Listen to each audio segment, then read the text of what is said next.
I worked the front desk at a wildlife sanctuary near Brisbane. An American family walked in, saw a wallaby through the window, and the mother screamed like she'd spotted a velociraptor. She yanked her kids behind her and yelled, "Where are the cages?" I said the wallaby lived here. She looked horrified. "Just loose." "In the open?" I explained this was Australia. Wild animals existed outside.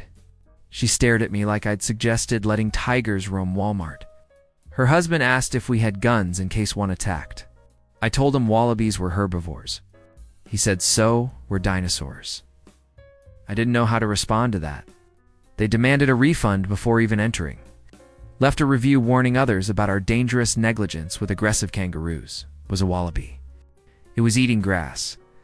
My coworker in Sydney had an American couple refuse to leave their hotel room. They'd seen a huntsman spider on the outside wall. Not inside. Outside. The husband called the front desk, demanding immediate pest control. My coworker explained huntsman spiders were harmless and actually helpful because they ate mosquitoes. The wife got on the phone. "I don't care what they eat. I care that they're the size of dinner plates." A coworker said they weren't quite that big. She said, "I saw one. It was absolutely that big. Get someone here now, or we're calling the American embassy." They sent maintenance. The spider had already moved on. The couple still demanded a room change. To a different hotel? They checked out and wrote that the hotel allowed deadly wildlife to terrorize guests. The spider was gone before anyone arrived. These stories aren't unusual. Americans visit Australia expecting cute koalas and friendly kangaroos. Instead, they discover a country where nature doesn't apologize for existing. I'm a tour guide in the Blue Mountains. An American man joined our bushwalk wearing full camouflage gear, hiking boots that looked military grade, and a backpack that could survive nuclear war. He asked how many rangers carried rifles on the trail. I said none. He looked confused. "What about drop bears?" I thought he was joking. He wasn't. He'd read about them online and brought a helmet. An actual bicycle helmet. I gently explained drop bears were a joke Australians told tourists. He didn't believe me. Why would an entire country lie about wildlife?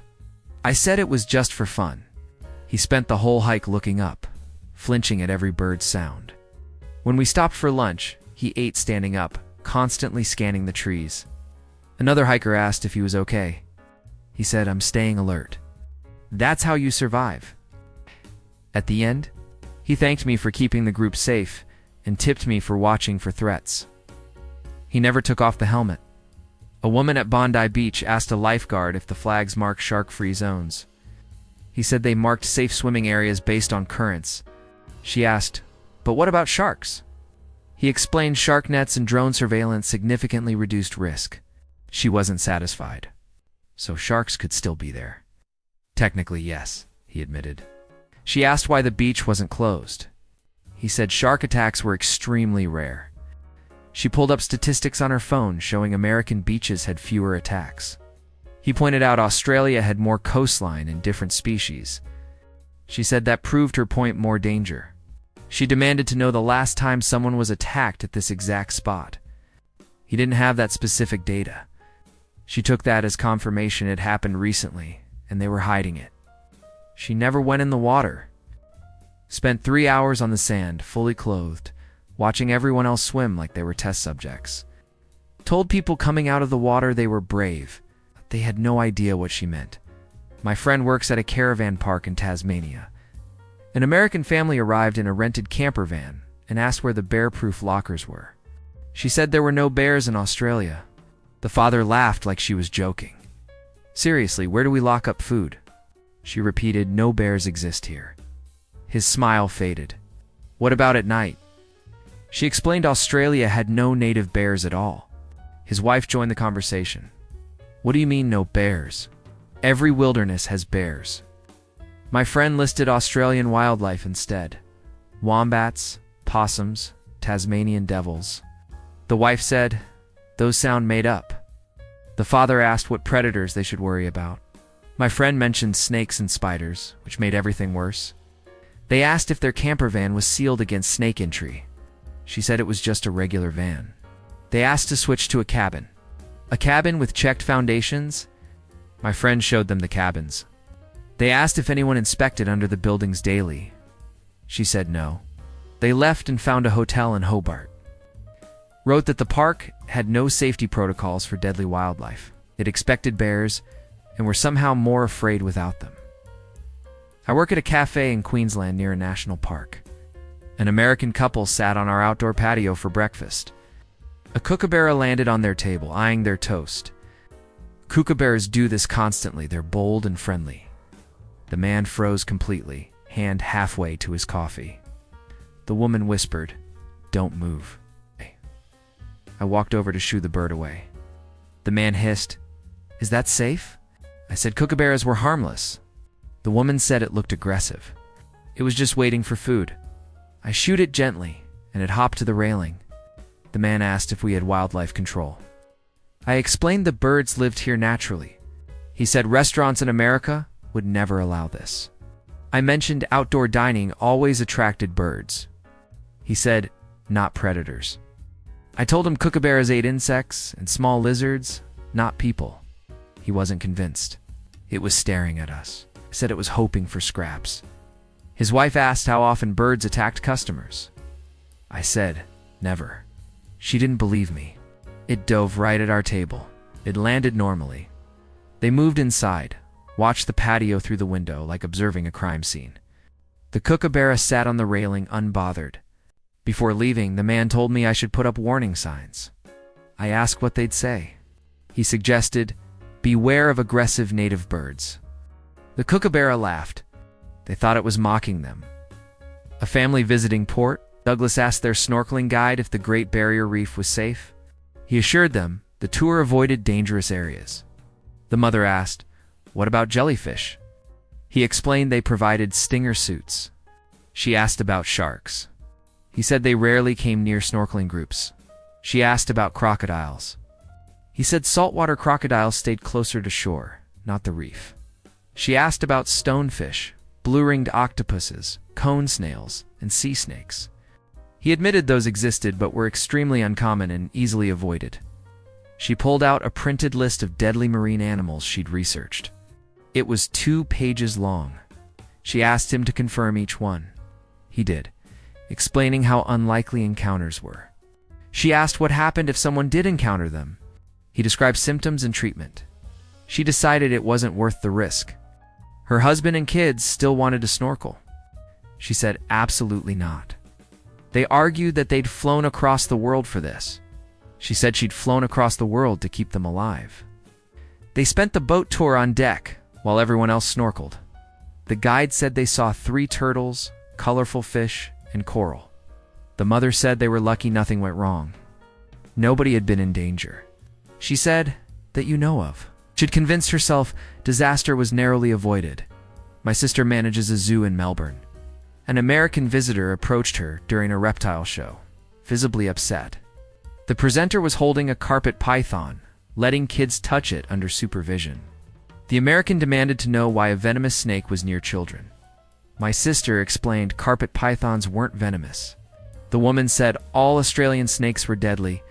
My sister corrected her, many Australian snakes were venomous, but pythons were constrictors. The woman asked why they'd allow a constrictor near kids then. My sister said it was a small, well-fed, calm snake handled by professionals. The woman said it could still squeeze a child. My sister explained the snake was barely 2 meters and more afraid of people than they were of it. The woman wasn't hearing it. I've seen documentaries. Pythons kill. My sister acknowledged large pythons in the wild could be dangerous, but this wasn't one of those situations. The woman demanded the show be stopped. My sister declined. The woman threatened to report the zoo. For what? My sister asked. Child endangerment. The show continued. Every child who touched the snake was fine. Obviously. The woman stood at the back, filming on her phone like gathering evidence. Posted it online with warnings about Australia's reckless wildlife practices. The comments were mostly Australians explaining pythons. She argued with every single one. I'm a park ranger in Kakadu. An American man on a walking trail spotted a frill-necked lizard. It puffed out its frill in defense, which they do when startled. He stumbled backward, tripped over a rock, and yelled for help. I ran over. He pointed at the lizard, now hiding under a bush. It attacked me. I asked if it bit him. He said no, but it had lunged. I explained the lizard was frightened and trying to look bigger to scare him away, which clearly worked. He said it was still aggressive. I told him it was the size of his hand and completely harmless. He insisted it had charged him. I said it probably just moved quickly to escape. He wanted it relocated. I explained, we didn't relocate native wildlife for displaying normal behavior. He said this was a safety issue. I asked if he was injured. He admitted he wasn't, but he could have been. What if a kid saw that thing? I said kids saw them regularly and thought they were cool. He said Australian kids must be desensitized to danger.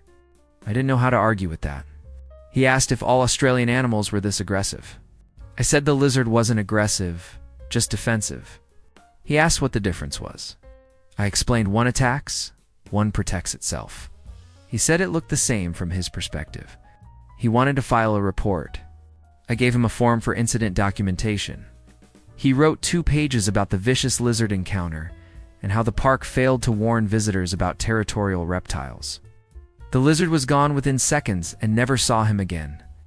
He recommended the park install barriers or remove dangerous species from trails. The lizard lived there. He was visiting. Australia's wildlife isn't trying to kill anyone. It's just living here, same as us. Animals don't understand tourism or international expectations. They're not aggressive. They're just animals doing animal things. But Americans arrive with documentaries and internet stories in their heads, expecting every creature to be a Hollywood villain. A kookaburra wanting toast becomes a predator. A harmless python becomes a child threat. A defensive lizard becomes proof Australia is uninhabitable. Most Australians grow up around this wildlife. We learn what's dangerous and what's just scary looking. We know which spiders to leave alone and which snakes to avoid. It's not bravery. It's just context. Maybe that's the real culture shock, realizing. Nature doesn't come with warnings and safety rails everywhere. Australia doesn't sanitize the wilderness. We share space with it. And that's terrifying if you're not used to it. Got a story about tourists panicking over harmless wildlife? Share it. Let's see what other countries think is trying to kill them.